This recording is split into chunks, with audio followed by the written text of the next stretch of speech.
Israel Adonai Eloheinu Adonai Echad. Shema Israel Adonai Eloheinu Adonai Echad. Escuta, Israel, o Senhor é nosso Deus, é o Senhor. Escuta, Israel, o Senhor é nosso Deus, é o Senhor. Pessoal, bom dia. Paz do Senhor a todos. Último capítulo do livro do Êxodo, né? 10 meses aí, né? Tá vendo? Quase um ano, né? Estudando um livro da Bíblia. Isso que é importante, né? Até Jesus voltar, a gente tem tempo ainda para estudando. Então não tenham pressa, não é verdade? Então nós vamos fazer o nosso último capítulo aqui. Vamos fazer uma oração primeiro. Deus, nós queremos te agradecer por esse tempo. Obrigado pela tua presença. Que teu Espírito Santo continue a nos dirigir, a nos guiar. E que tudo aconteça segundo a tua vontade. Coloca luz sobre as Escrituras para que possamos entender. Nós consagramos tudo a ti em nome de Jesus. Amém e amém. Ok, como eu disse para vocês, esse final do livro do Êxodo é uma prestação de conta, né? A gente vê que o tom é um tom documental, a gente percebe que é uma prestação de conta. Esse último capítulo, a gente vai ter nesse último capítulo a edificação literal do tabernáculo. Por enquanto, foi dito o que fazer, como fazer, medidas, tudo isso. Houveram várias repetições, vocês perceberam?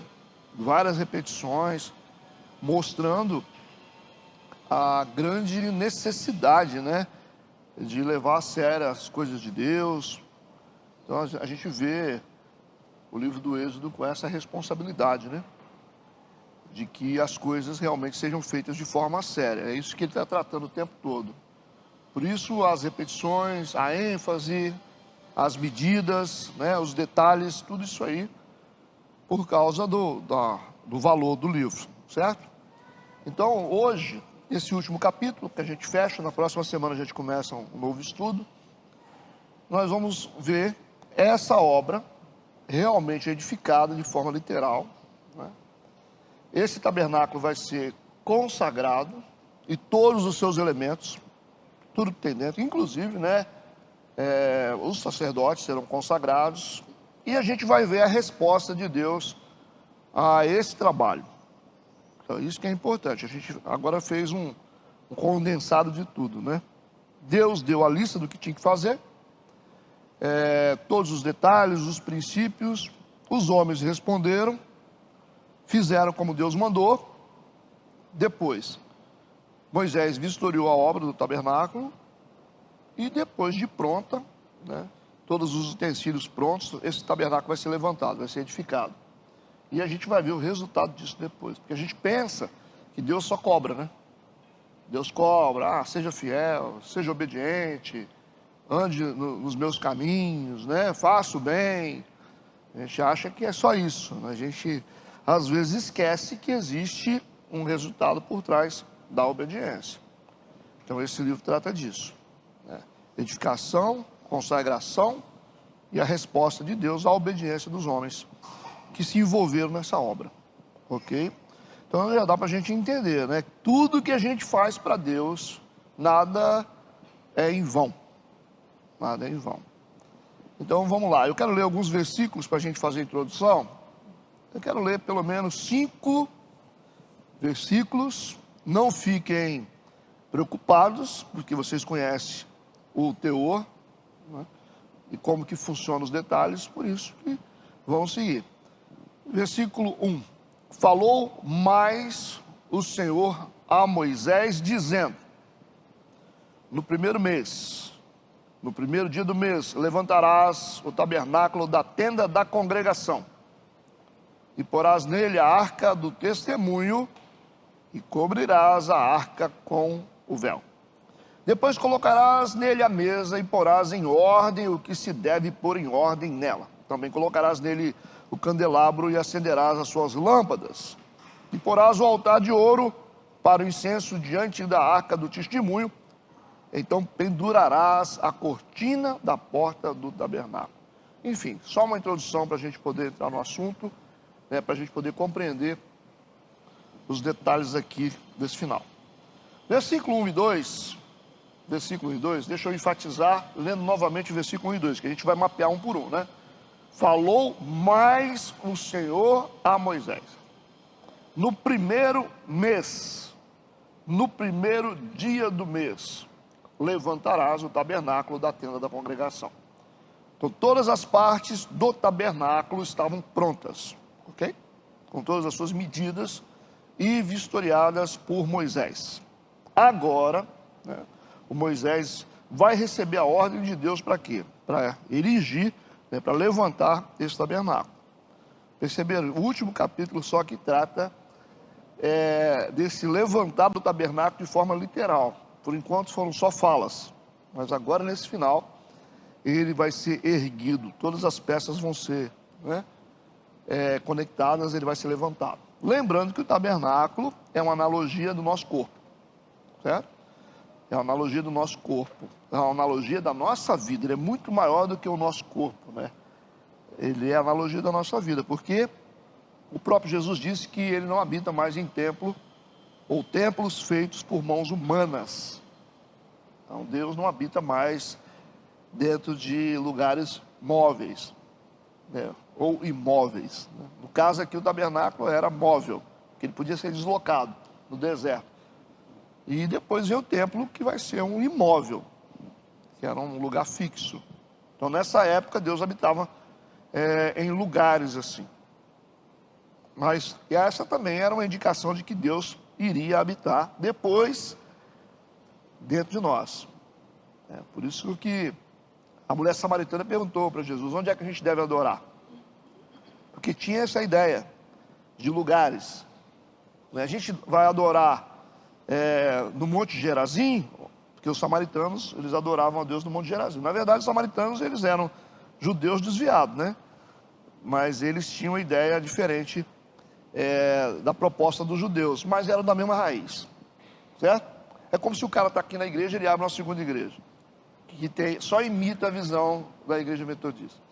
Então os samaritanos, eles eram odiados, eles viviam em conflito com os judeus, mas eram da mesma raiz, eles eram irmãos, certo? E aí cada um escolheu um monte para adorar, né? Os judeus adoravam no Monte Sião, e os samaritanos adoravam no Monte Gerazim. Aí a samaritana falou: onde é que a gente adora? Qual o lugar certo de adorar? Então, essa ideia de lugares ainda existe até hoje. Ainda é resquício da religião. Resquício da religião, né? Que a gente tem essa ideia de que os lugares são sagrados, né? Mas os lugares sagrados é onde Deus está, ok? Então, a religião ainda, talvez muitos de vocês tenham isso na cabeça, né? Ah, esse lugar aqui se o demônio entrar aqui, ele vai cair. Não, os lugares sagrados são os lugares onde Deus está. Se Deus não estiver, isso aqui vira um clube, ou uma boate, ou não? Você tem dúvida? Com uma semana isso aqui vira uma boate? Aí você fala assim: não, pastor, isso aqui virar uma boate, isso aqui vai emperrar até o som, não vai rolar, você vai ver, o pessoal nem consegue entrar, não, tão sagrado que é. Não é. Não é. Então quando a igreja sai, o Espírito Santo vai junto. Por isso que nós somos igreja onde a gente estiver. Nós estamos lá em casa, nós estamos na rua, nós estamos debaixo da árvore, a gente está na roça, nós somos igreja, e ali o Senhor estará no nosso meio. Então essa ideia de lugares sagrados, isso é coisa da religião. Pastor, mas Israel, esquece isso. Ali tem realmente uma história, tal, né? legal, bacana, né? Mas na questão de lugares, falando de espiritualidade, estou falando de religião não, lugares, né? Lugar sagrado é onde Deus está. Às vezes Deus está lá na África, e com certeza está, senão já tinha acabado tudo, né? As pessoas falam assim, mas se Deus existisse, por que tem gente na África que passa de fome? Ele falou assim, se Deus não existisse, a África já tinha saído do mapa há muito tempo, porque já fizeram bastante, eles são bem idólatras e místicos para poder ser varrido da face da terra. Se fosse na época, né, dos heveus, dos heteus, a África já tinha sido dizimada, né? Há muito tempo, por causa da idolatria e seus deuses. Então a África só existe ainda porque Deus é bom, não é verdade? Porque Deus é bom. Então as pessoas têm essa mania, né, de falar, porque se Deus existisse, não estava. Ai, ai, né? Então a existência, embora ela seja difícil, é a prova de que Deus está presente, né? Então você vê que lá no deserto tem o oásis, não tem? Você encontra água no deserto. Então o oásis no deserto é a prova da existência de Deus. Tá certo? Então, compreendida essa questão de lugares e tal, então a samaritana teve que ouvir isso de Jesus, que Deus procura adoradores que o adorem em espírito e em verdade. Então a adoração é feita por dentro, é dentro de nós. Por isso que o tabernáculo é uma analogia da nossa vida, por isso que o tabernáculo tem 3 compartimentos: átrio, né? Lugar santo e lugar santíssimo. É como se essa igreja aqui tivesse dividida em 2 partes por dentro, tivesse a parte do altar, o lugar santíssimo, a outra parte anterior, o lugar santo, é por nível de santidade, e lá fora seria o átrio, que é a recepção. O tabernáculo é assim, 3 dimensões ou 3 partes que compõem um tabernáculo, ok? Por que tem essas divisões? Porque é uma analogia do próprio corpo, né? Nós temos um corpo, uma alma e um espírito, não temos? Não temos? Isso não é só a Bíblia que fala, não foi só Paulo que disse isso, não. A ciência já provou isso. Nós temos um corpo, nós temos uma alma e nós temos um espírito. Então nós temos 3 dimensões. Então, da mesma forma, o espírito é a parte mais íntima da nossa vida, que seria o altar, ok? O espírito é essa parte, né? A alma seria o lugar santo, certo? É a área das emoções. E o átrio seria isso aqui, né? Que está mais vulnerável ao mundo, é como se fosse aquela área lá de fora. Isso é o corpo.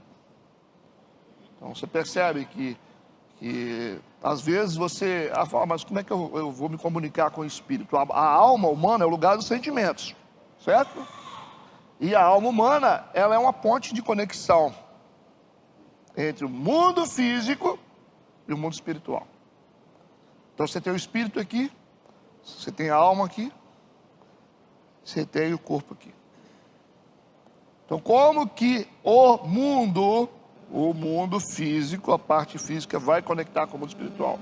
A alma é uma ponte, certo? Fique claro isso. E por isso que o diabo quer a nossa alma. Porque se ele tira a nossa alma, se ele rouba a nossa alma, a gente não se achega a Deus. Deu para entender ou não? Porque a fé está na dimensão da vontade, do desejo, do querer, certo?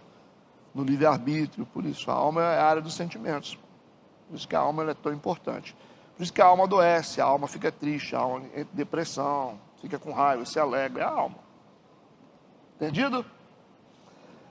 Então está aí, o tabernáculo é a analogia de nós mesmos, da nossa vida, corpo, alma, espírito, lugar santíssimo, lugar santo e átrio, ok?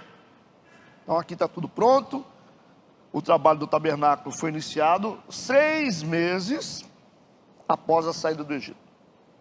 Então, número 6 é um número humano, né? Número 7 é um número divino. Então, número 6, 6 meses após a saída do Egito, da escravidão, eles começaram a construir o tabernáculo. É um trabalho feito por mãos humanas, mais sagrado para Deus, certo? Então aponta para o nosso trabalho de persistência, né? De cumprimento de princípios. Por isso que gastou-se 6 meses. Os números são muito importantes na Bíblia. 6 meses para começar a construir o tabernáculo. Então, durante esses 6 meses, eles estão ali, é uma nação meio assim, não conhece Deus, sabe? Deus está falando com eles ali através de Moisés, e eles têm a experiência do Mar Vermelho, têm a experiência lá do Jordão, das águas amargas, de Mara, tem um monte de coisa acontecendo ali, né? A água que sai da rocha, e muitas experiências difíceis e boas, né? Mas eles não conhecem a Deus. Eles não conhecem a Deus. Eles conheciam a Deus lá dentro do Egito só de ouvir falar, certo? Eles não têm esse entendimento sobre Deus. Eles sabem o seguinte: Deus é Deus de Abraão, Isaac e Jacó. Essa é a referência deles. Eles não sabem mais nada sobre Deus, entendeu? E agora, nessa caminhada pelo deserto, eles vão conhecer Deus. Então Deus, para dar uma promessa, Ele precisa se aproximar desse povo. Ele precisa ter relacionamento com esse povo. Mas o relacionamento do sol, da justiça com o homem, não é algo tão simples. Como eu disse para você não tem como abraçar o sol. Então você imagina o sol com a sua grandeza, com todo o poder dele, e você fala: o sol é bom, né? Mas você não tem como abraçar ele. O sol é bom, mas eu não tenho como ficar próximo dele. Se o sol estiver muito próximo, ele me mata. Se ele estiver numa distância adequada, o sol, ele vai ser bom para mim. Não é verdade? Não é bom? Não é? Processo de crescimento de todas as coisas, fotossíntese. Precisa de iluminação, precisa de luz, né? E de calor também. Crescimento de plantas, isso aí vocês viram na escola, né? E aí a gente tem esse desafio de um Deus poderoso, justo, santo e que quer se aproximar do seu povo. Como é que faz? Como é que a gente faz? A gente pode ir perto do sol, é só uma analogia, tá? Ou a gente fica longe do sol. Como é que a gente faz? Aí vem a Bíblia, para nos ensinar como é que a gente se aproxima do sol. Entendido ou não entendido? A Bíblia vai ensinar, ó, você pode até chegar numa posição, tem que tomar cuidado. Não é assim que fala, ó, você vai tomar sol que horas? Ah, eu vou 10 horas da manhã, vou para a praia tomar sol. Ah, tá, então 10 horas. Tá, mas passa um protetor solar. Mas por quê? Não, porque se você não passar o protetor solar, não vai ser legal, pode fazer mal para você. Ah, mas então eu não quero saber de sol. Ah não, você precisa de sol. A gente tem deficiência de vitaminas no corpo, né? Por falta de sol. Eu mesmo estou com esse problema, né? Por falta de sol. E aí você precisa tomar um solzinho, né? A vitamina D? Acho que é D, né? D.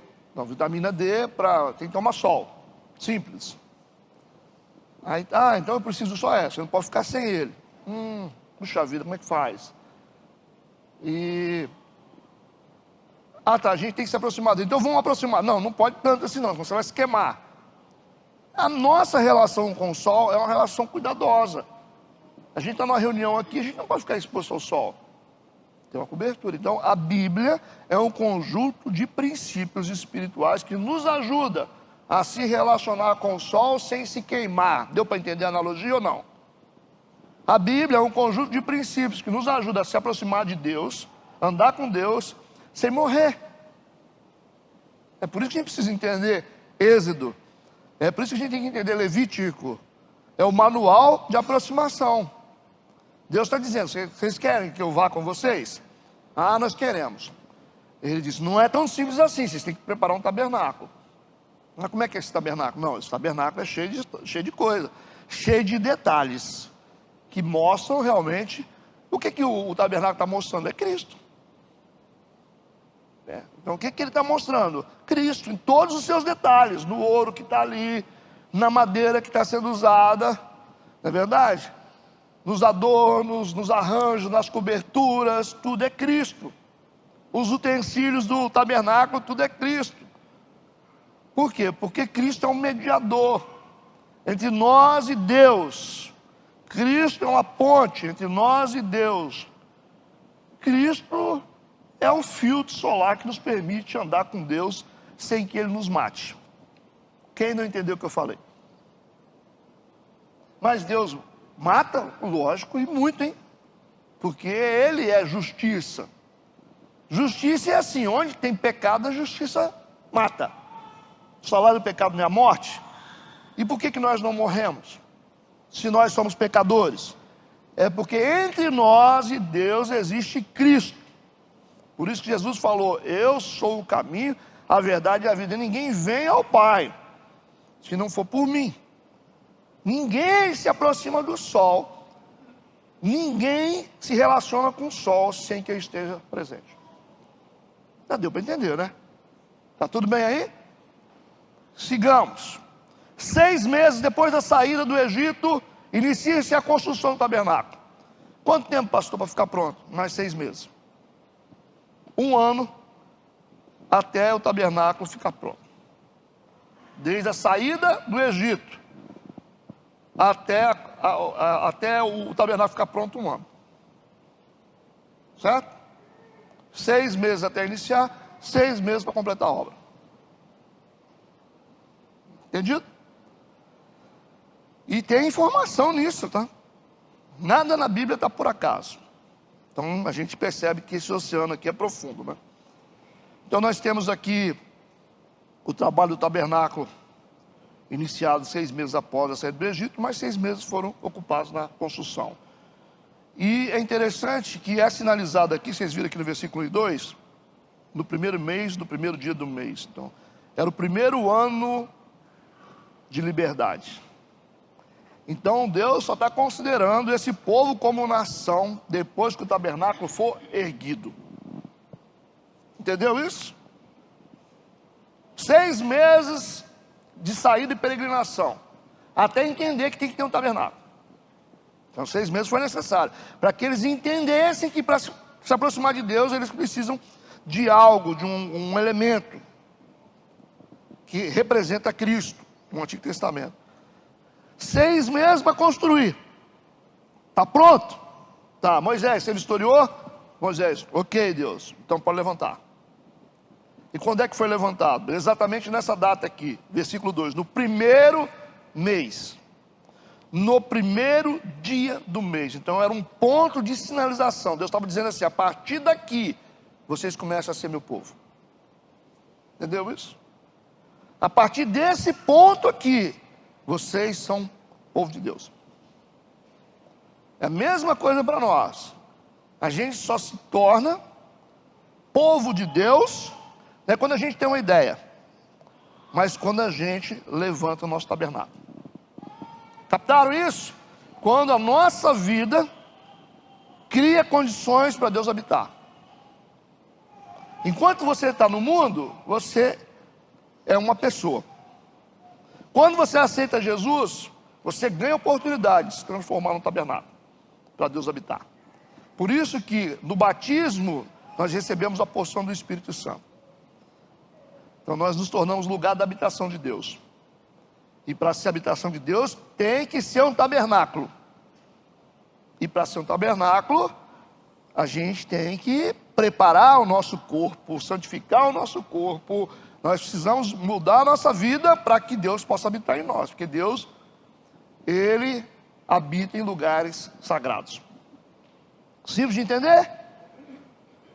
Se você está com a vida torta, não vai dar para ele habitar. Ele chega assim e fala, não, hoje não.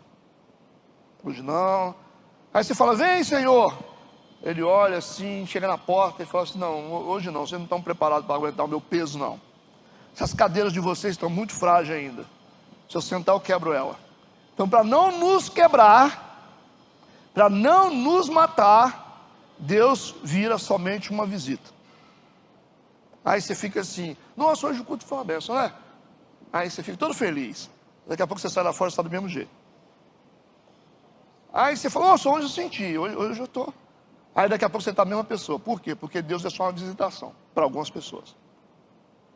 Porque a gente não consegue comportar a glória dele. Eu estou tentando construir um caminho para vocês aqui. Estão entendendo o que eu estou falando? Raciocínio ativado, hein? Então, Deus, ele vai chegar sempre com a proposta de que sejamos um lugar de habitação definitivo. Ok? Quando ele vê que a nossa vida está adequada, ele fica.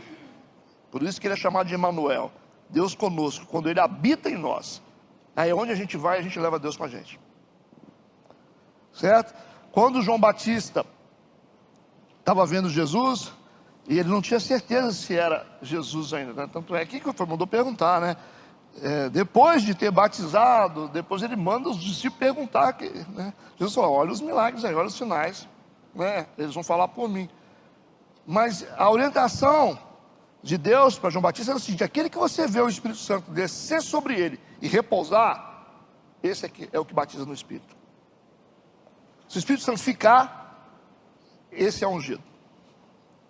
Mas o Espírito Santo desceu e ficou. Porque antigamente o Espírito Santo só vinha e ia embora. Ele vinha no Sansão, enchia o Sansão de força e ia embora. Ele revestia os homens, revestia o Gideão e ia embora. O Espírito Santo nunca habitava em lugar nenhum. Certo? Mas quando Jesus veio, ele mostrou que era possível se tornar uma habitação do Espírito Santo. Ele foi o Espírito Santo, desceu e ficou. E o conduziu para o deserto. E protegeu Jesus no deserto. Certo? Então a gente tem duas opções: ou a nossa vida vai ser um lugar de visitação ou um lugar de habitação. Depende do que você escolher. Você vai sentir um foguinho assim de vez em quando, mas depois você volta a ser a mesma pessoa. Ou você vai carregar a glória de um Deus na sua vida. É uma escolha. Entendido? Então nós temos aqui o tabernáculo levantado, exatamente no primeiro ano de liberdade. Deus está dizendo: a partir de agora, com o tabernáculo levantado, vocês passam a ser o meu povo. Agora vocês têm identidade de nação. Ok? Nação eleita de Deus, porque vocês têm um lugar para me habitar. Todos entenderam? Então não percam o raciocínio. Versículo 3: e porás nele a arca do testemunho, e cobrirás a arca com um véu. Então o objeto mais sagrado e mais precioso está sendo aqui colocado primeiro, lá dentro do lugar santíssimo. A arca da aliança é o objeto mais sagrado que representa a glória de Deus. Está sendo colocado lá dentro do lugar santíssimo. Versículo 4: depois colocarás, tá? Nele a mesa, e porás em ordem o que se deve pôr em ordem. Nela também colocarás nele o candelabro e acenderás as suas lâmpadas. Então segue a arrumação e disposição de todos os utensílios do tabernáculo. A mesa com todos os seus elementos sobre ela, devidamente organizados, e o candelabro com suas lâmpadas instaladas e acesas. Acende a lâmpada lá dentro. Aí colocar azeite no candelabro, que é uma lâmpada, um conjunto de lâmpadas, né? Estou falando no sentido para você poder entender, que é a menorá, e ela tinha que ficar acesa, representando Jesus como a luz do mundo. Certo? Está lá dentro. Essa mesa de pães também está lá dentro. Os utensílios estão sendo colocados. Versículo 5: e porás o altar de ouro para o incenso diante da arca do testemunho. Lembrando, gente, que o lugar santíssimo não ficava nada além da arca. Só o sumo sacerdote podia entrar naquele lugar. Dependendo da situação dele, também ele morria. Então, ninguém podia entrar no santíssimo a não ser o sumo sacerdote, que representa o centro de todas as coisas, o centro espiritual de todas as coisas. Aquele lugar, aquele compartimento sagrado, somente um homem podia entrar lá, o sumo sacerdote. Era o mais alto patamar dos sacerdotes. E ele entrava levando todo o desejo dos homens de serem purificados dos seus pecados. Ele entrava lá para expiar o pecado. Aí ele chegava diante da arca, diante da glória de Deus, e ali todos os pecados eram expiados. A nação estava todo mundo para o lado de fora, milhões de pessoas ali, você imagina, esperando a resposta de Deus. Deus estava perdoando os pecados deles. Então o sumo sacerdote era essa figura importante, né? E está dizendo que porás o altar de ouro para o incenso diante da arca do testemunho. Aí você vai pensar: poxa, pastor, o senhor falou que lá dentro do Santíssimo só tem a arca, Esse diante aqui é depois do véu, está mais próximo, né? Separado por uma cortina grossa. Lembra do véu do templo?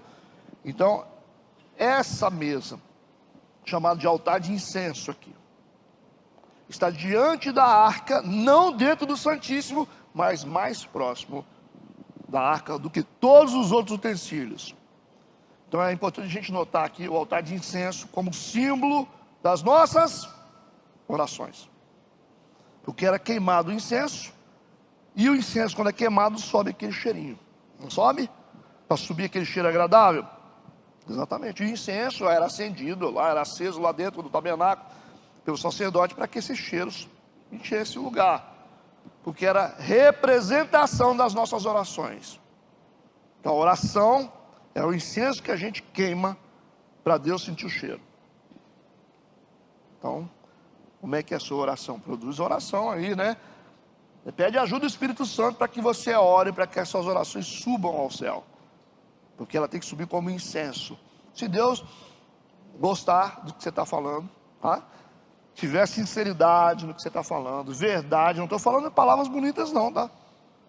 Se houver sinceridade, se for pura a sua oração, Deus vai receber. Por isso que esse altar de incenso estava próximo da arca, mas antes do véu, ou seja, no lugar santo, respeitando a relação da oração com a presença de Deus. Então, se existe uma coisa importante para se estar na presença de Deus, se chama oração. Por isso que o altar de incenso estava mais próximo da glória de Deus, próximo da arca. Então, se você quer se aproximar de Deus, esse é o seu mecanismo. Tá certo? Nós temos Cristo que morreu por nós, mas a interação com Deus se faz por meio da oração. Entendido? Então essa construção aqui, esse entendimento, ajuda nós a sermos cristãos melhores, tá? Eu acho. Versículo 6, porás também, os objetos estão sendo colocados, o altar do holocausto. Esse é o altar onde o cordeiro sem mancha era sacrificado, diante da porta do tabernáculo da tenda da congregação. Essa porta é a porta principal de entrada. Imagina essa porta aí, nessa época era um véu, o altar ficava ali, exatamente ali, na entrada da porta. Certo? Então se alguém tivesse que entrar ali, o sacerdote entrasse, o primeiro lugar que ele tinha que passar é pelo o altar de holocausto. Ele ia passar por ele. Ah, vamos entrar na igreja, estou fazendo analogia da igreja, tá? Primeira coisa que vocês vão encontrar na recepção ia ser o altar do holocausto. Como se fosse é como se fosse uma churrasqueira onde o animal era imolado ali, morto, o sangue dele era derramado ali em cima. Tinha que ser sem defeito o cordeiro, sem nenhuma mancha, sem nenhum defeito. Não podia ser aleijado, nada, nenhum defeito, nenhuma mancha no olho, nem uma orelha maior, outra menor, não tem isso. Sem nenhum defeito. Então ele era examinado, ele era cevado, ficava ali guardadinho, para essa cerimônia que acontecia uma vez por ano. Uma vez por ano. Então nessa inauguração do tabernáculo, eles tiveram que sacrificar o animal que estava separado lá. E esse sacrifício estava na porta do tabernáculo. Na entrada. Todo mundo que quisesse entrar ali, que eram os sacerdotes. Gente não entrava, gente comum não entrava não. Só entrava sacerdote e o sumo sacerdote, que era um só. Eles tinham que passar por ele. Ok? Tinha que ter acesso ao altar do holocausto. Porque o que significa esse altar do holocausto? A cruz. A cruz é o altar de sacrifício, onde Cristo morreu. O cordeiro é o Cristo, sem mancha, sem defeito. O altar é a cruz. Então quem não passar pela cruz não tem acesso a Deus. Não adianta você falar, ah, mas eu acredito nisso, eu acredito no Moisés, eu acredito no Abraão. Não adianta, isso aí não dá acesso. Você vai ter que passar pela cruz de Cristo. Se você não aceitar o sacrifício de Jesus, você não terá acesso a Deus. Por isso que o altar de sacrifício estava na porta. Entendido? Então essa é uma cerimônia, né? Uma cerimônia onde esse animal foi morto. E ali o sacerdote está manuseando aquele animal. está com as mãos todas sujas de sangue, e era importante fazer isso, não era pego com a pontinha do dedo não, tá? O sacerdote tinha que colocar a mão naquele animal e se sujar todinho de sangue. Tinha que impregnar todo de sangue as mãos. No sacrifício do manuseio. Aquele sangue representava o pecado dos homens. Certo? E por isso que o sacerdote tinha que sentir aquilo. Aí a turma do lado de fora olhava, nossa, mas que... todo impregnado de sangue as mãos. Esse era o pecado dos homens que o sacerdote estava representando. Né? É uma loucura esse negócio, porque é tão interessante que o animal representa Cristo. O altar representa a cruz. E o sacerdote que está manuseando representa Cristo também. Porque ele derramou o sangue e ele também absorveu os nossos pecados. Então todo o tabernáculo representa a figura de Cristo. Então ninguém fala mais sobre Cristo do que esse tabernáculo. Se você acha que Cristo aparece mais no Novo Testamento, se você quer entender a obra de Cristo, você tem que ir para o Antigo Testamento. Certo? Você tem que entender, o fundamento é o Antigo Testamento. Ah, pastor, é só o Novo. Então você não vai entender a obra de Cristo. Vocês viram que essa construção detalhada torna tão importante a figura de Cristo? E os judeus não entenderam isso até hoje. Então vocês imaginam, o cara está ali com aquelas mãos todas cheias de sangue. Vamos para o versículo 7. E porás a pia entre a tenda da congregação e o altar. Aí vocês perceberam? Vamos dizer, lá perto do portão tem o altar de sacrifício. Vai ter que passar por ali. Não adianta dar volta, você vai querer... Não, você tem que passar ali. Ah, mas eu não quero ver esse cordeiro morto. Então você tem que ver. Entenderam isso? Todo mundo tinha que passar por esse cordeiro. Porque se você não passar por Cristo, você não será salvo. Entendeu a analogia? Depois desse altar de sacrifício, tinha uma pia. Está aí, ó.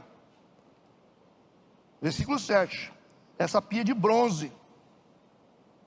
Lembra disso? Está aí. Cheia de água. E porás a pia entre a tenda da congregação e o altar, e nela porás água.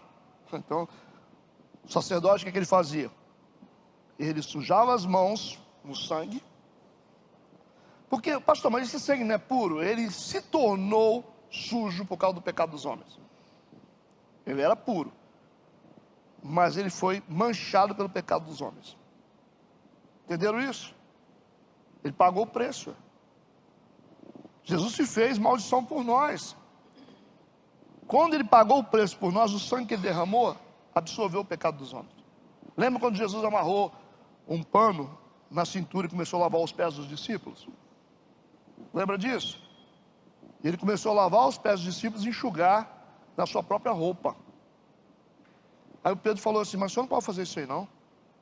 Não vou aceitar que o senhor venha lá. Porque o cara estava andando no deserto, os pés tudo sujos da caminhada, da jornada. Cristo lavava os pés na água e pegava e enxugava com a roupa dele. Então toda a impregnação da jornada dos discípulos ficava no corpo dele. Era um símbolo, né? Aí o Pedro falou assim, não, isso aí, o senhor não vai fazer isso comigo não. Ele falou, se eu não fizer, você não tem parte comigo. Aí ele falou, então me lava todo. Entenderam? Estão captando? E aí, depois que esse sacerdote sujava suas mãos ali no sangue do animal, ele teria que ir na bacia de água e lavar. Certo? A água representa Cristo também, que nos purifica de todo pecado. Então nós encontramos Cristo na entrada do tabernáculo. Encontramos Cristo também na bacia com água, que lava o pecado. Lembrando que a Bíblia é um espelho que nos mostra o pecado, e a água que nos lava. Bom? A Bíblia não nos limpa. Fica claro? A Bíblia nos mostra a sujeira, mas quem lava é Cristo. Porque a gente tem essas ideias, né? Não, mas a Bíblia então, vós estás limpo pela palavra. Sim.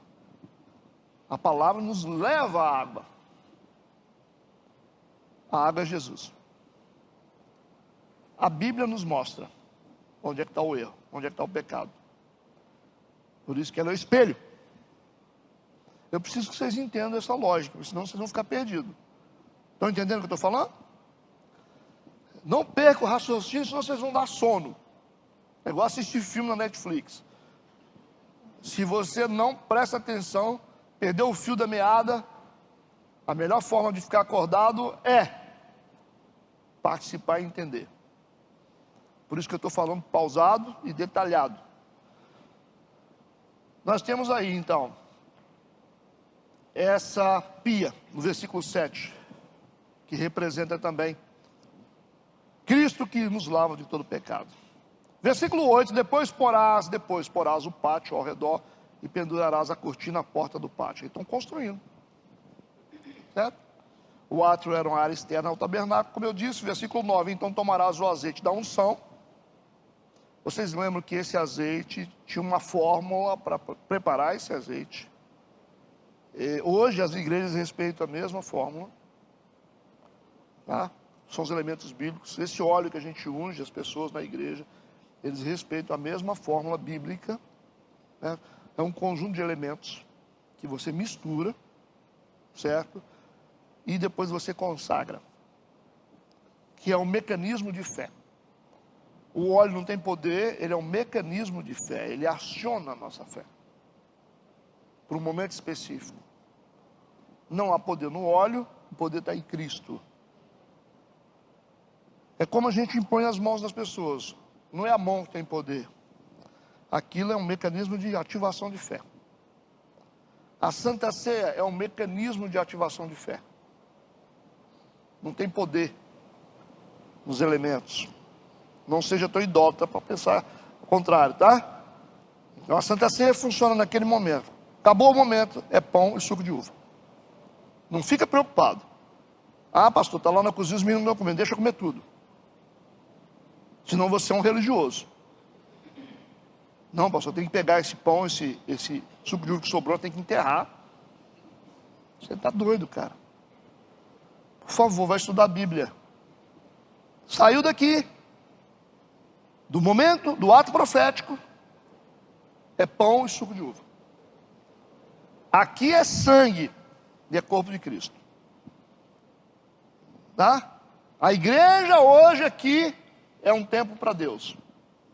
Quando a gente sai daqui, vira uma loja de carro, vira um restaurante, vira qualquer coisa. Entendeu o que eu falei, por favor? Que isso fique bem claro, tá? Senão a gente não pode seguir adiante, não. Não, pastor. Aquele violão lá, se encostar nele, você cai. Por favor, gente.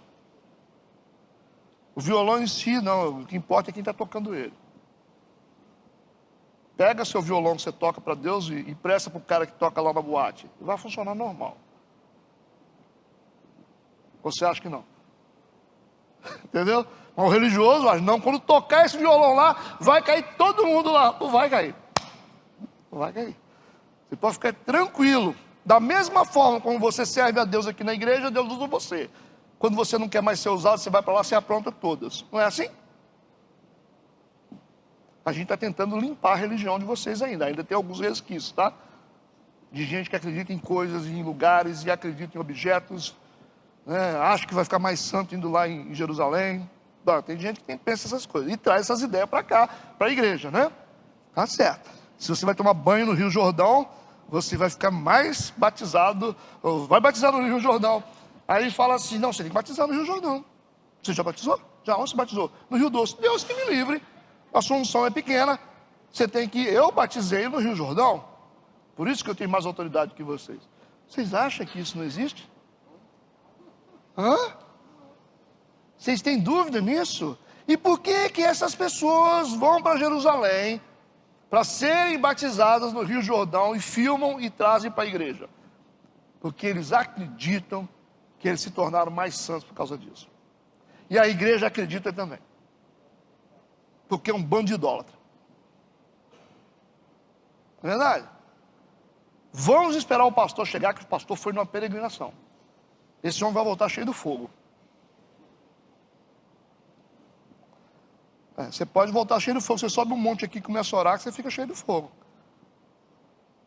Lugares. Deus habita em nós.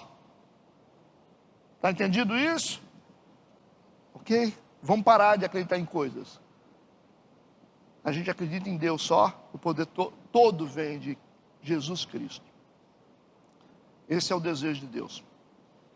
Que o seu Filho realmente seja reconhecido como único. Igreja cristocêntrica. Tipo assim, Moisés falou assim: Senhor, se a tua presença não for comigo, não me faça sair daqui. Aí Deus disse assim: mas eu vou colocar um anjo na frente de vocês. Eu vou cuidar de vocês, eu vou proteger vocês. Moisés falou: não quero não. Pode me dar tudo, se o senhor não for com a gente, eu não quero sair não. Moisés é inteligente, né? Certo? Porque ele entendeu que o poder está em Deus, não está nas coisas. Verdade? O que adianta? É igual dinheiro, né? Dinheiro sem Deus não vale nada. Ele perece. Acaba. Mas dinheiro com Deus, aí é prosperidade, né? Aí é prosperidade, né? Entendido? O azeite da unção era para ungir todas as pessoas que estavam ali, os sacerdotes, o sumo sacerdote, e todas as coisas que estavam ali. Ungindo tudo. Essa unção estava determinando, esse negócio é separado, para ser usado para Deus. Okay? E tudo o que há nele o santificarás com todos os seus pertences, será santo. Então, tudo que entrou nesse tabernáculo tinha que ser ungido. Né? Ungido. Assim como tudo que a gente faz para Deus tem que passar por um processo. Verdade? As pessoas que vão trabalhar para Deus têm que ser ungidas para isso. Porque a gente consagra o lugar, não consagra? Senhor, nós estamos dedicando isso para o Senhor. Minha casa está dedicada para o Senhor, meu trabalho para o Senhor. Esse monte aqui que a gente está orando é para o Senhor. Okay? É isso aí. Então o azeite era o símbolo de quê? Do Espírito Santo. E é o símbolo do Espírito Santo. E foi usado nessa consagração formal do tabernáculo. Versículo 10. Ungirás também. Estão vendo que é um processo? O altar do holocausto, todos os seus utensílios santificarás o altar, e o altar será santíssimo. Então ungirás a pia e a sua base, e a santificarás. Ok? Tudo sendo ungido e dedicado para o Senhor. Tudo só poderia ser considerado como sagrado após a administração dessa unção com óleo. Tá certo? Versículo 12. Farás também chegar a Arão e a seus filhos à porta da tenda da congregação, e os lavarás com água. Todos os sacerdotes, os filhos de Arão eram sacerdotes, e Arão era o sumo sacerdote. Então, todo mundo vai ter que ser lavado. Ninguém entra no santuário de Deus sem passar pela água. Costume também, nas nações antigas, até no Egito, né? Os sacerdotes tinham que se purificar antes de vestirem as vestes sacerdotais. Tem uma questão espiritual e uma questão cultural aqui também, do Oriente, tá bom? Versículo 13. Vestirás Arão as vestes santas e ungirás e os santificarás para que me administre o sacerdócio. Ele foi separado para isso. Aqui nós temos a formalização do sacerdócio de Arão. O homem mais importante ali, né, nesse ritual era o Arão. Versículo 14 e 15. Também farás chegar a seus filhos e lhes vestirás as túnicas e os ungirás como ungistes a seu pai, para que me administre o sacerdócio, e a assunção lhe será o sacerdócio perpétuo nas suas gerações. O ofício dos filhos de Arão era inferior ao de Arão, porque eles eram sacerdotes comuns, enquanto o pai era o sumo sacerdote. Tá? Todos precisam passar por essa formalização de consagração. Versículo 16, Moisés fez conforme a tudo que o Senhor lhe ordenou. Assim o fez. Olha a ênfase nisso aqui, mostra que Moisés foi fiel com aquilo que Deus ordenou. Moisés é o supervisor de tudo. Tá? Arão é o sumo sacerdote, mas acima de Arão está Moisés. Que na verdade também tinha uma função de sumo sacerdote, que ele se aproximava de Deus, né? Vamos lá, versículo 17. Assim, no primeiro mês do ano, segundo ao primeiro dia do mês, foi levantado o tabernáculo. Então, a partir desse ponto aqui, o tabernáculo é levantado literalmente. Temos aqui o tabernáculo sendo erguido, um ano depois da saída do Egito. era o real começo. Como nação eleita de Deus, Deus estava agora a tabernacular com eles, certo? Esse era o primeiro dia do mês de Nissan, né? É como a gente fala fevereiro, né? Judeu e as nações antigas também usam os nomes diferentes para o dia do mês, tá? Mais precisamente 1 ano e 14 dias depois da partida do Egito. Você viu que a Bíblia simplifica os números, 6 meses, mais 6 meses, 1 ano. Mas especificamente, né, literalmente, foi 1 ano e 14 dias. Por quê, pastor? Porque a Bíblia não tem a preocupação, não tem compromisso em ser um documento histórico. Entendido ou não entendido? A Bíblia é um documento que tem base histórica, mas o propósito da Bíblia é fé.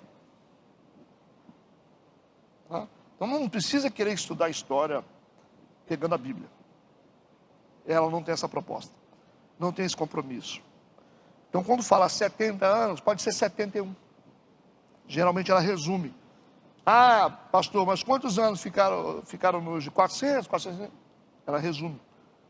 Tá? Porque ela não tem compromisso histórico. O compromisso da Bíblia é comunicar fé. Isso já foi falado, a gente já explicou isso, tá bom? Vamos seguir. Versículo 18, Moisés levantou o tabernáculo e pôs as suas bases, armou as suas tábuas e colocou nele os seus varais e levantou as suas colunas. A gente está vendo que a obra aqui está sendo atribuída a Moisés, mas na verdade Moisés aqui é só um supervisor liderando os homens trabalhando. Versículo 19, estendeu a tenda sobre o tabernáculo e pôs a cobertura da tenda sobre ela em cima, como o Senhor ordenara a Moisés. As coberturas aqui sendo postas respeitando a ordem de significado e relevância, nós já estudamos isso também, certo? Cada camada da tenda tinha um significado. Quanto mais sagrado, mais nobre era o tecido, quanto mais próximo da arca, certo?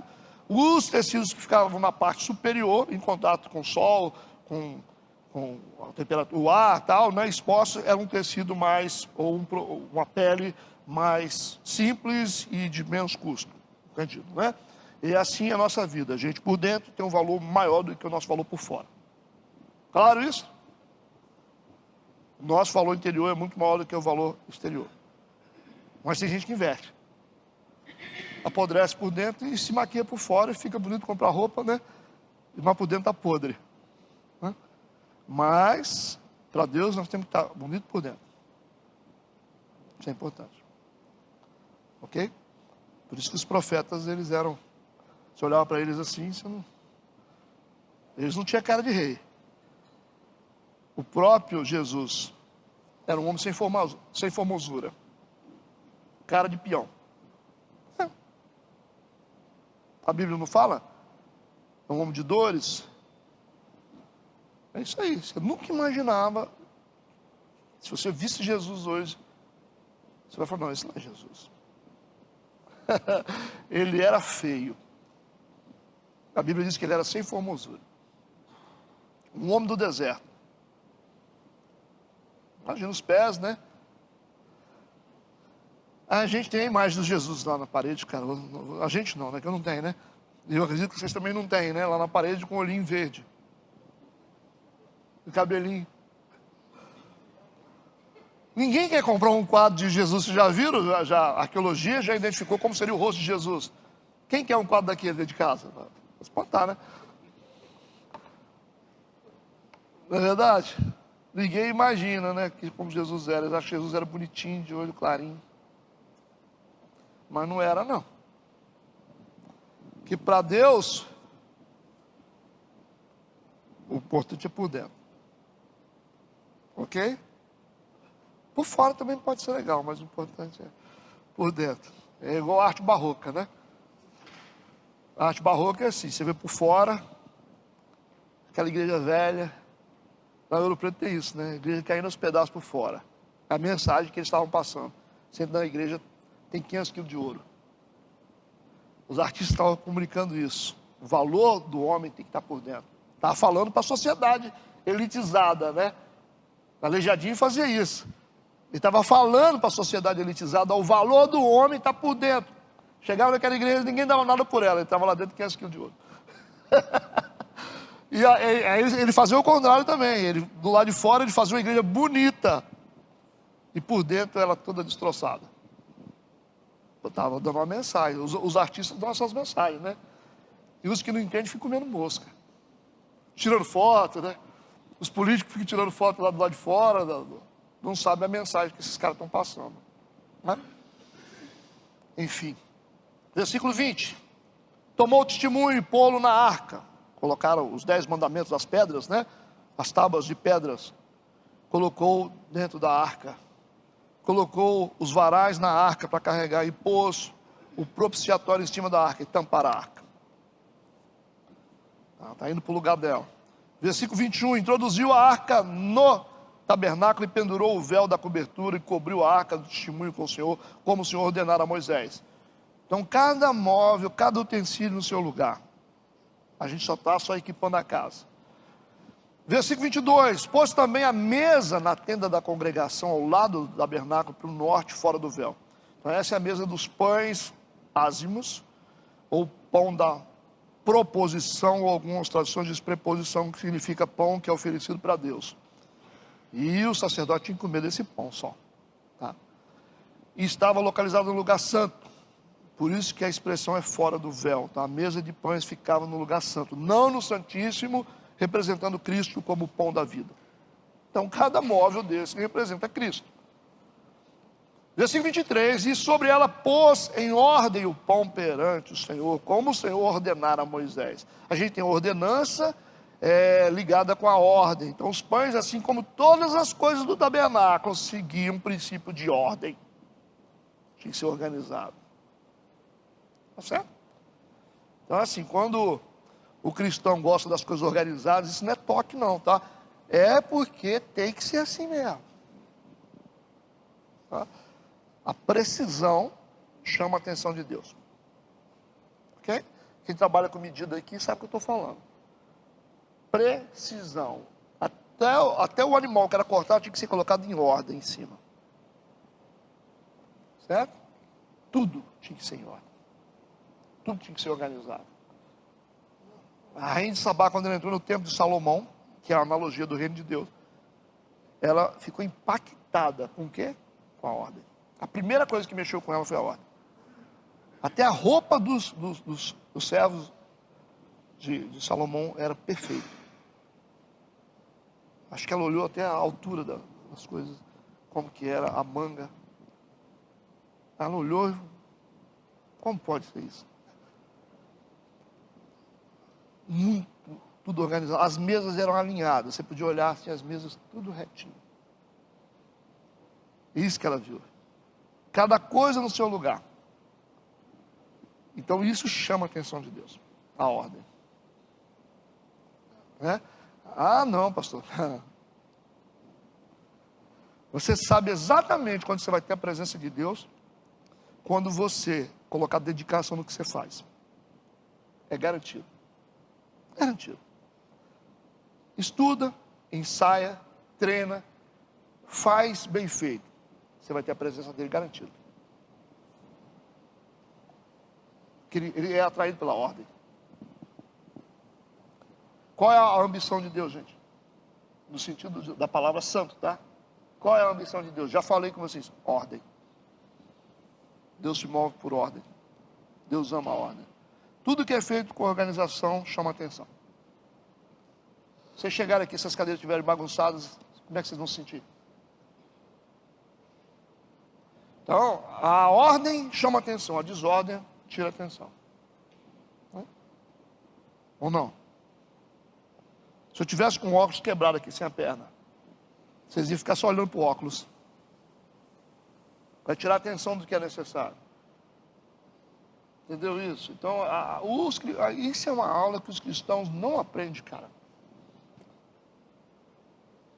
Como que é difícil isso nas igrejas? Ordem. Paulo ensinou sobre isso para a igreja de Corinto. Ordem. Tudo seja feito com ordem. Se um profetiza, o outro cala. Se tem língua, que haja intérprete. Se não, ora só para você. Então, se você quiser comunicar a língua para a igreja, então que haja intérprete, ordem. Tudo é feito com decência e ordem. Deus não é Deus de confusão. Você quer afastar Deus? Você já viu o ambiente quando está endemoniado? O ambiente endemoniado é assim, é roupa para um lado, vasilha em cima da pia, dando mosca, isso é demônio isso aí. Isso não é presença de Deus. Né? Agora, quando você tem uma coisa organizada, é totalmente diferente. Cada coisa no seu lugar. Ah, mas não tem problema não, pastor. A diferença aqui é só 2 centímetros. Negativo. Pergunta os meninos como é que eu faço lá. Ah, eu estou no pé deles lá. Eu fico zoando eles colocando piso. Aí são 3 contra 1, né? 3 e eu. Eu falei, vocês não viram a distância aqui não? Só eu que vi. 3 contra 1, hein? Aí eu vi.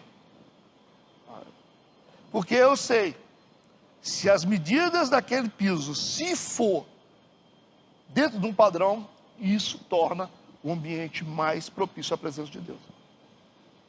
Tem sem dúvida nisso? Vai para um culto de igreja e vê aquele monte de gente conversando fiado, menino gritando para lá, gritando, a gente passando na frente do pregador. O que você sente?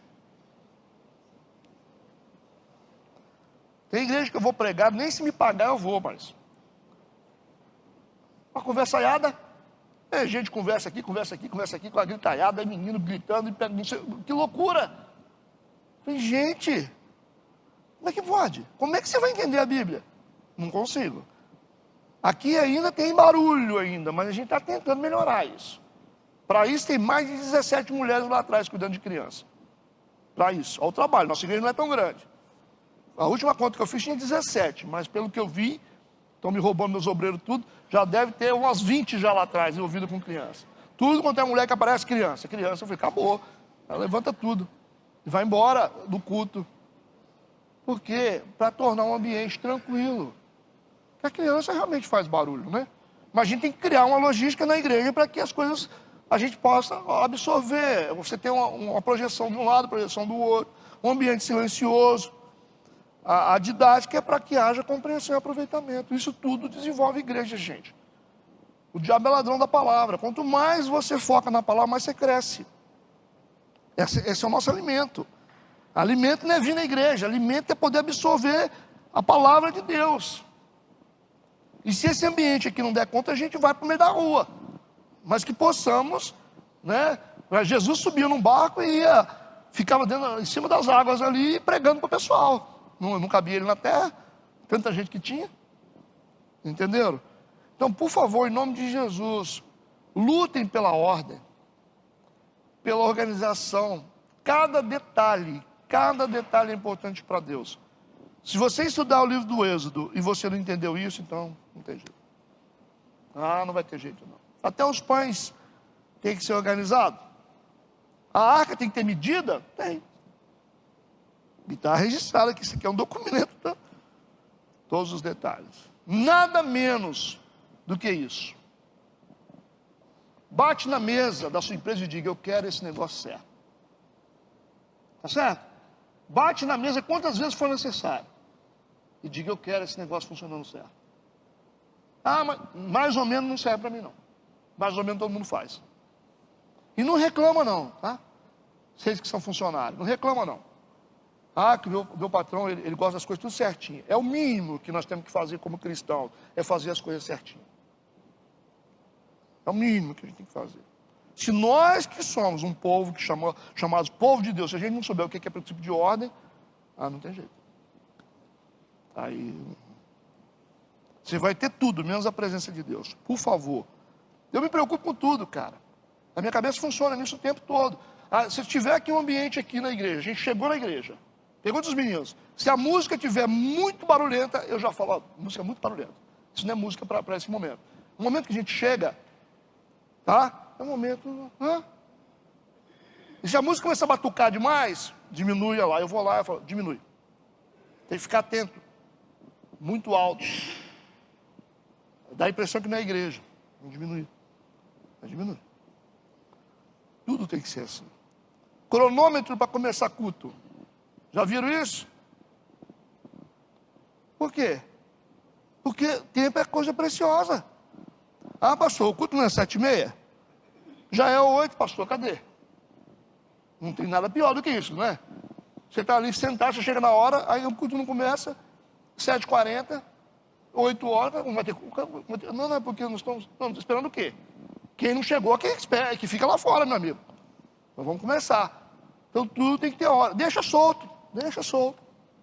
Você vai ver o que vai acontecer. Então não se incomodem com quem gosta de ordem, tá? Nem com os patrões, nem com os pastores, não se incomodem. Ordem, não estou falando ignorância não, estou falando ordem. Ordem, coerência, padrão bem feito das coisas, bem acabado. Isso.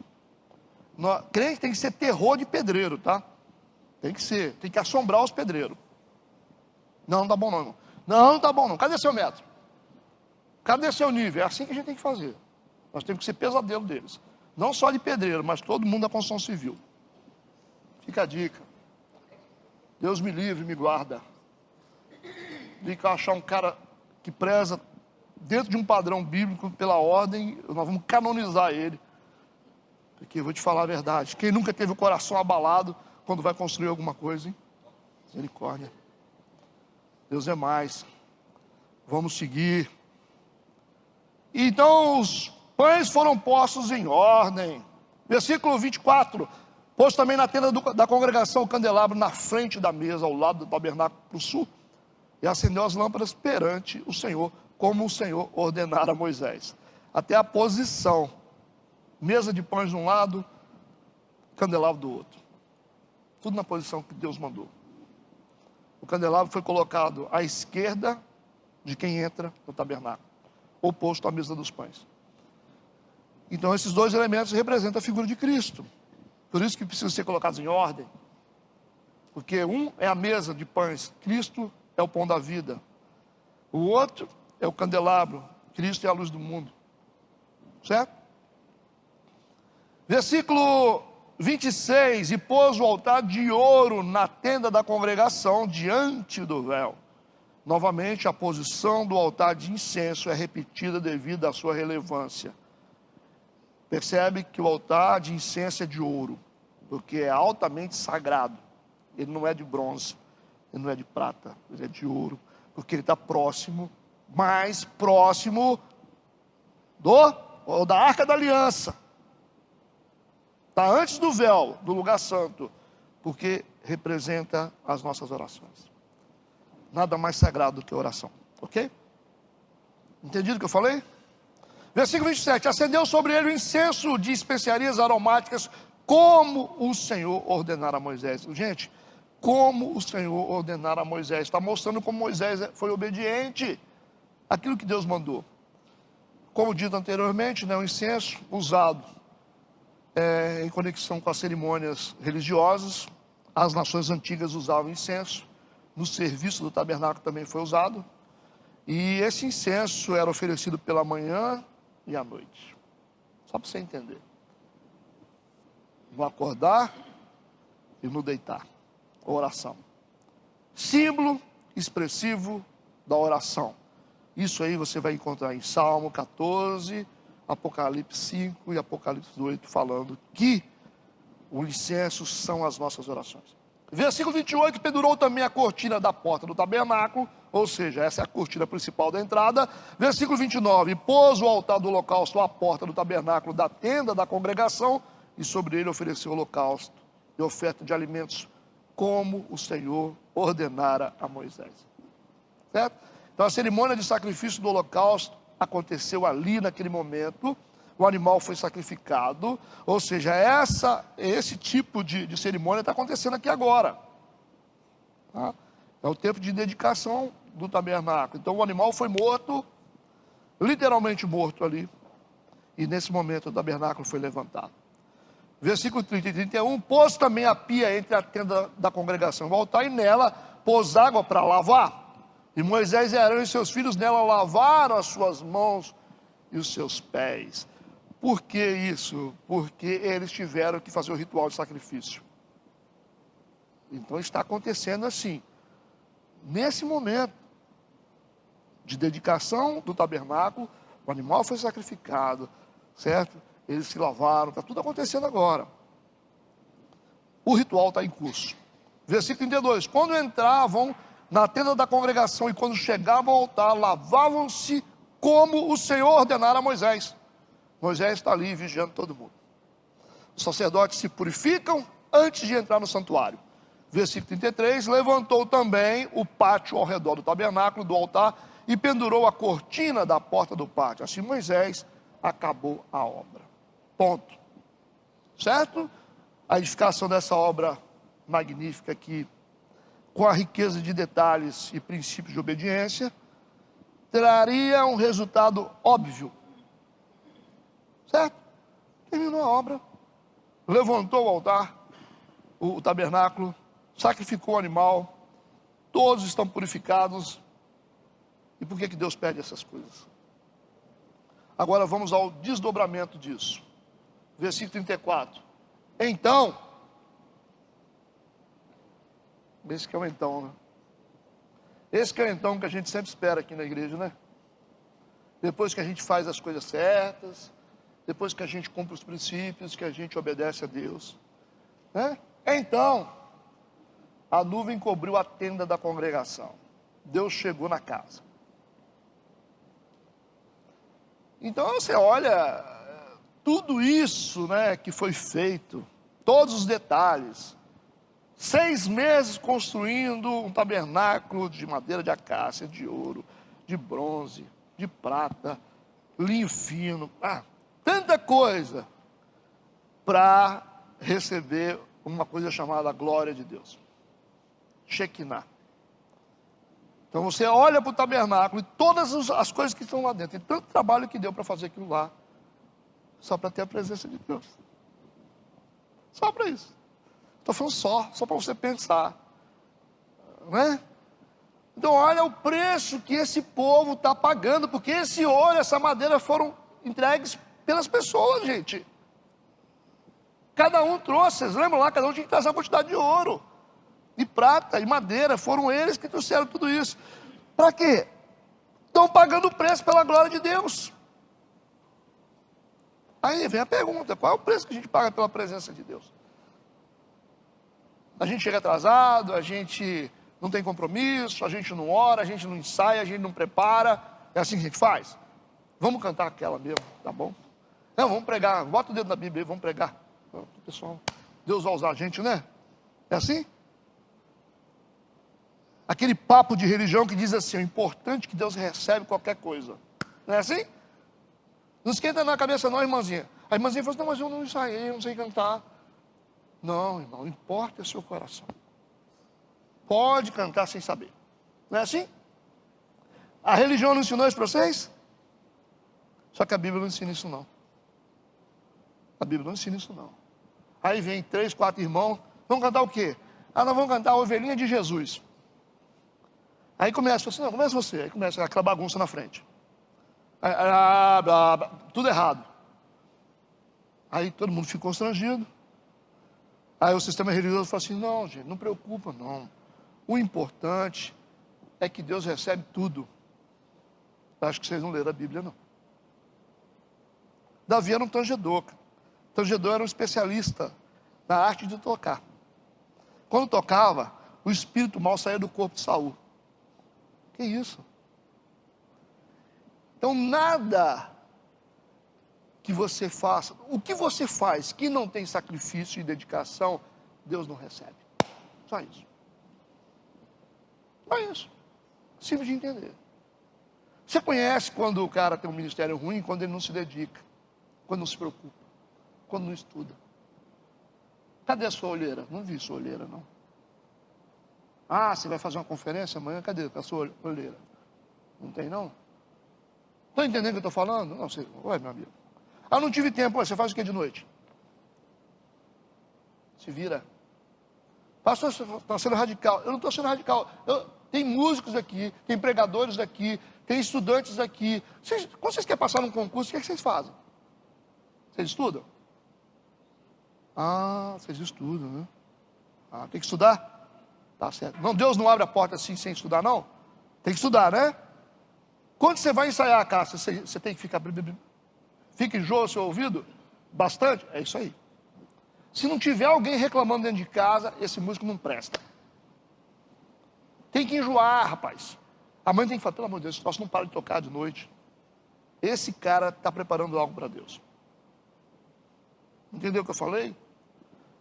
O segredo está no valor embutido. O valor embutido. Tempo é valor, dedicação é valor, ensaio é valor. Não me venha com essa de que a gente vai entregar para Deus algo que não tem sentido. Se essa é a cultura de vocês estão na igreja errada. Tudo que fazemos para Deus tem que ser bem feito. A gente tem que lutar para fazer o melhor. Tudo. O dízimo que a gente entrega tem que ser fruto do nosso trabalho, da nossa dedicação. O nosso tempo é sagrado. Sim, é sagrado. Opa, pastor, eu não tenho tempo. Não, mas Deus quer o tempo. Você tem que ter tempo para Ele, sim. Não é sobra de tempo. Não. Quem gosta de sobra é porco. Deus quer o nosso tempo de valor. Esse é meu domingo, dedicado ao Senhor. Mas poderia estar vendendo um colchão, né? Poderia fazer uma viagem de Uber, né? Poderia, sim. Mas a gente não vai fazer isso. A gente tem o dia para o Senhor. Então, por favor, em nome de Jesus, tá? Tem que ter valor embutido nas coisas que a gente faz, porque Deus valoriza essas coisas. Tá? Não preocupa com, pastor, não. Esse sistema de ficar, não, qualquer coisa. Para Deus, qualquer coisa, tá? Qualquer coisa. Não, nada de qualquer coisa, não. Nada de qualquer coisa, não. Para Ele o melhor. Para Ele o melhor. Porque Ele é digno disso. Você pode até falar que não, você pode até não falar amém, não amém, mas essa é a realidade bíblica de que Deus é digno de toda a honra e toda a glória. Tá? Quando você fala em sacrifício sobre o altar, é algo que custa. Lembra lá do profeta Elias, que mandou jogar água sobre o altar? Água naquela época valia ouro. Estava numa época de seca, quando ele enfrentou os profetas de Baal. Vocês não lembram? Mas ele falou, joga água sobre o altar. Como água? Então o significado da água, porque era um período de seca extrema. Joga água. A água que eles tinham foram jogando sobre o altar. E Deus veio, e diz que a água inundou o córrego em volta do altar. Fizeram uma vala em volta do altar, que ficou cheio de água. Deus veio com fogo e lambeu água, lambeu tudo. Por quê? Porque a água era o sacrifício deles também. Por isso que ele destruiu os profetas de Baal. Vocês entenderam o que eu falei? Então a gente tem que lutar para fazer o melhor para Deus. E a gente vê aqui que a nuvem cobriu a tenda da congregação e a glória do Senhor encheu o tabernáculo. Essa é a chamada Shekinah de Deus. Esse foi o propósito de toda essa obra. O valor dessa construção representa o valor da presença de Deus. Em cada item. Versículo 35, de maneira que Moisés não podia entrar. E olha que Moisés era um cara importante, nem ele conseguia entrar, de tão forte que é a glória.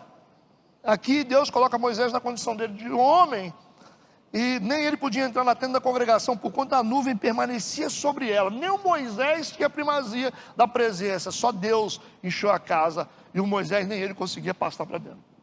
Viu isso? Mostra um Deus que é maior do que Moisés. Pastor, mas eu sabia, mas esse povo também não sabia. E por conta da nuvem permanecia, gente, essa palavra é muito importante, permanecer sobre ela, e a glória do Senhor enchia o tabernáculo. Ok?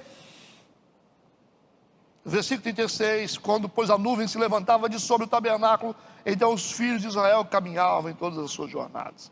O povo hebreu é agora guiado integralmente pela presença de Deus. A nuvem se levantava, juntava todo o acampamento, junta tudo, desmonta tudo, que a nuvem vai se mover. E ela se movia e o povo ia atrás da nuvem. No versículo 37, se a nuvem, porém, não se levantava, não caminhava até o dia em que ela se levantasse. Se a nuvem está parada, todo mundo está quieto ali. Mas todo mundo preparado para se mover. Por isso que o tabernáculo era móvel, todo preparado para ser desmontado, igual uma barraca para ser desmontada. Todo mundo ali. Vamos ficar aqui. A nuvem está parada, 1 dia, 2 dias, 3 dias, 4 dias, 5 dias. Dependência de Deus. Quanto tempo vamos ficar aqui? Deus que sabe. Aí a mulher perguntava, quanto tempo nós vamos ficar aqui? Não sei. 9 dias, 10 dias, 20 dias, 30 dias, 40, 50, um ano parado numa posição, debaixo da obediência. Quando a nuvem começava a se mover, junta tudo, todo mundo, junta tudo, monta tudo rapidinho e vamos debaixo da nuvem, porque senão a nuvem vai para frente e a gente fica para trás. O importante é andar debaixo da nuvem. E para andar debaixo da nuvem, a gente tem que andar em obediência. E a nuvem se movia. Essa é a lição da igreja, né? Para a igreja. Sem a presença de Deus, nós devemos rejeitar qualquer tipo de movimento. A gente fica parado. A gente não se move. Sem a presença de Deus, a gente não se move. Ok? Versículo 38, porquanto a nuvem do Senhor estava de dia sobre o tabernáculo, e o fogo estava de noite sobre ele, perante os olhos de toda a casa de Israel, e todas as suas jornadas. Deus se manifestava em forma de nuvem, de dia, para os proteger do calor, e para os guiar no deserto. E Deus se manifestava em forma de fogo à noite, para os aquecer, e para os guiar e iluminar. Vamos seguir. E aqui nós encerramos o livro do Êxodo, no capítulo 40. Interessante, né, que a gente teve, eles ficaram 40 anos no deserto e nós tivemos 40 capítulos. Então é uma peregrinação. Só para a gente fechar aqui algumas lições sobre o livro do Êxodo para a nossa vida. O Êxodo narra a história de uma viagem de um povo que deveria durar 3 meses. Mas durou 40 anos. Pela distância que eles estavam do Egito até em Canaã, 3 meses seriam suficientes para chegar lá.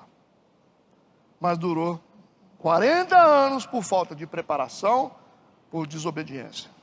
Por isso que foi prorrogada a viagem. Né?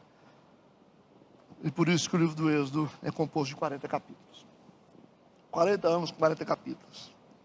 Então assim, uma viagem nossa em direção àquilo que a gente quer, que pode durar pouco tempo, ela pode se prorrogar para mais tempo, dependendo do seu nível de obediência. Se você é desobediente, você fica rodando sempre no mesmo lugar. Fica assim, rodando no mesmo lugar e não sai, né?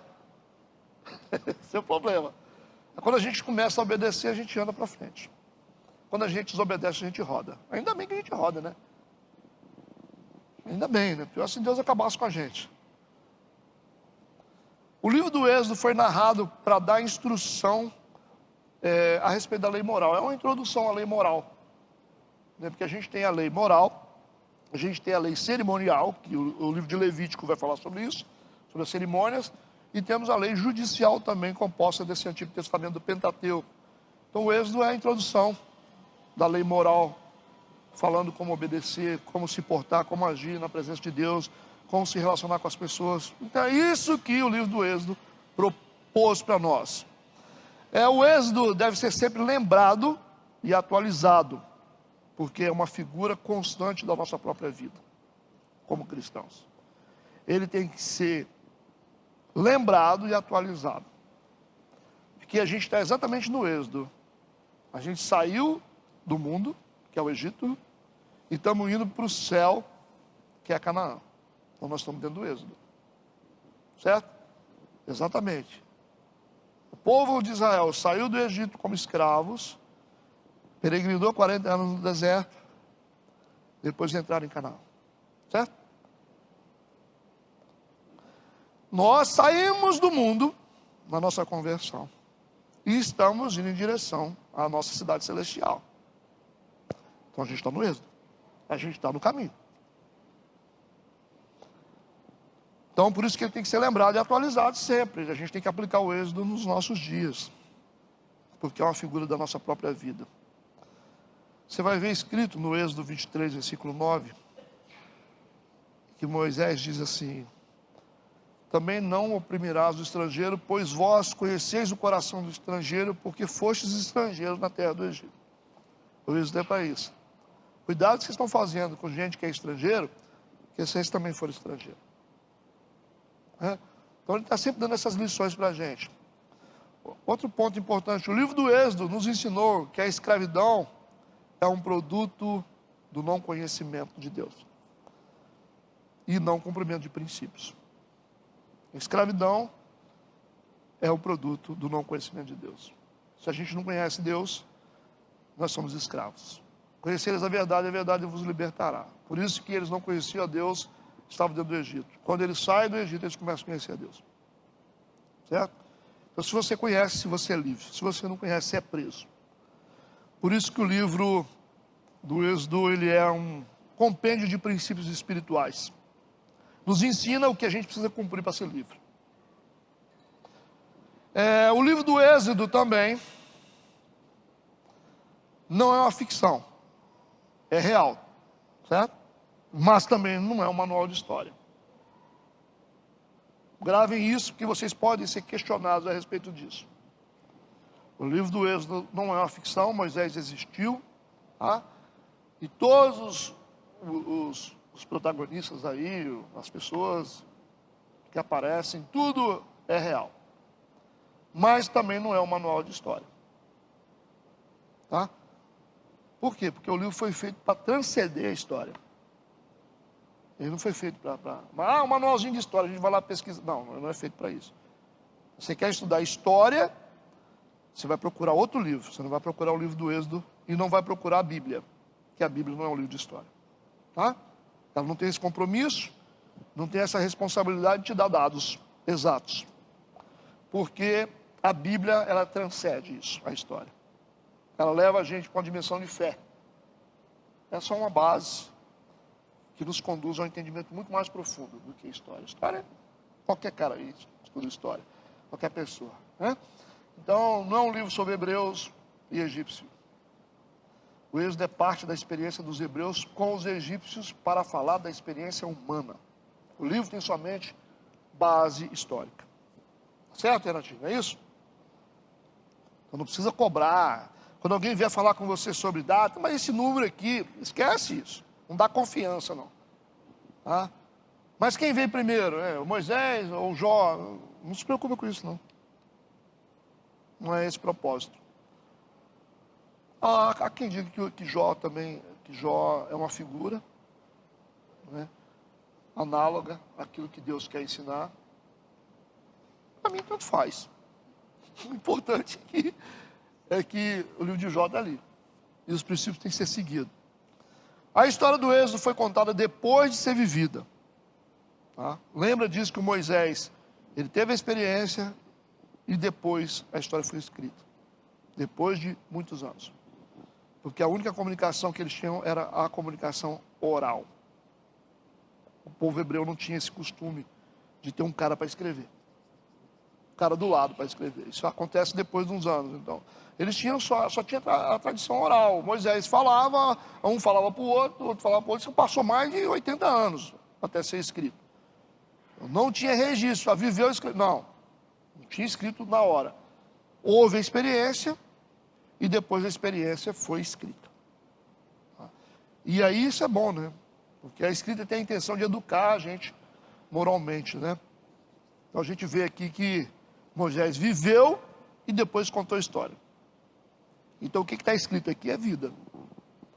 É a vida a partir da ótica de um homem que conheceu o palácio, conheceu o deserto também. Então, é uma história que, dentro da ótica de um rei camponês. Não é brincadeira não, né? É o cara que soube, estava numa posição, depois desceu, né, se tornou pastor de ovelha. Né? Então é uma ótica a partir da visão de um homem que realmente sabe o que está falando. Então está aqui, a história foi contada por Moisés. Êxodo 19, versículo 4 nos dá uma visão sobre isso também, eu estou terminando. Ele disse, vós tendes visto o que fiz aos egípcios. Que é Deus falando, né?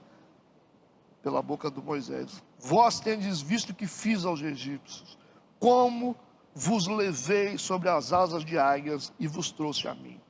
Então a intenção do livro do Êxodo é essa, a intenção de educar a gente moralmente. Vocês viram o que eu fiz com os egípcios? E como que eu trouxe vocês, como se uma águia trouxesse os seus filhotes, coberto e protegido por uma águia. É isso que ele está ensinando. O livro do Êxodo narra a história de um povo que foi liberto por Deus, guiado por Deus para se encontrar com Deus. É interessante, Deus ele é o autor de tudo, né? Ele foi liberto por Deus, guiado por Deus para chegar até Deus. É interessante isso aí. O Êxodo é análogo à nossa peregrinação até a cidade celestial, né? Para nos encontrarmos definitivamente com Deus. Saída do Egito, conversão, peregrinação no deserto, a nossa vida cristã, entrada em Canaã, nossa chegada no céu. O livro do Êxodo nos dá a mensagem de que se o princípio for seguido, essa é a mensagem central do Êxodo, o sinal vai pegar fogo. Entendeu isso? Se você seguir os princípios de Deus, você vai ver a sarça pegando fogo. Você pode ter certeza. Vai. A coluna de nuvem vai descer sobre a sua tenda. Pode ter certeza. É só você seguir o princípio. Aí você pode esperar. Que aí você vai ver a glória de Deus. Amém? Fechado por aqui. Alguém quer fazer um comentário para a gente fechar? Essa caminhada foi de 10 meses, tá? Não é brincadeira não, viu? Semana que vem a gente começa o livro de Josué, que é passeiozinho na floresta, tranquilo. Né, Renatinho? Mas muito significativo, né? Que Josué é a tipologia de Cristo, que vai nos levar para dentro de Canaã. Aí está o segredo, né? Por isso que ele é muito adequado, né? Porque Josué é a figura que vai nos conduzir para lá. Ele é a tipologia de Jesus. Josué, Yeshua, é o mesmo nome. Podemos encerrar? Amém. 10h08. Oremos. Pai Santo, querido, te louvamos, te bendizemos, somos gratos por esse tempo que passamos aprendendo a tua palavra no livro do Êxodo. Que cada palavra dita neste lugar possa ser uma semente no nosso coração, na nossa mente, para que possamos crescer nos seus princípios espirituais. Nós entregamos tudo a Ti, em nome de Jesus, nos dê um culto abençoado logo mais à noite. Amém, amém.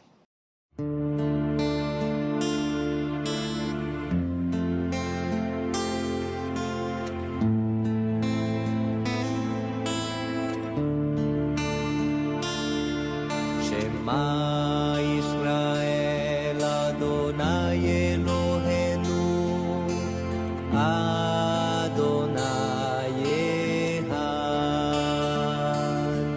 Shema Israel Adonai Eloheinu Adonai Echad.